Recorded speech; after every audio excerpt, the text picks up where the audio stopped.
Hello, in this video I'm gonna show you how we can use sound equalizer of your JBL Wave Flex buds.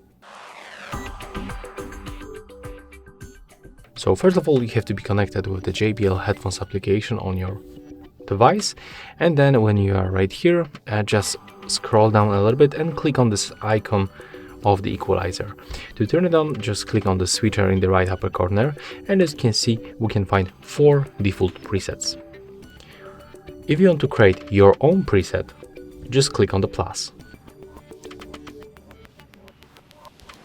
Here you can move the dots and get your own equalizer preset. If you want to save, just click on this button, but you can also name it.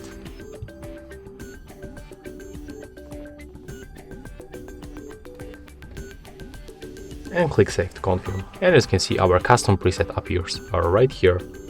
If you want to remove custom presets, you just have to open it, select and click on this icon and confirm by tapping on the remove. And as you can see, that's all for this video. Hope you like it.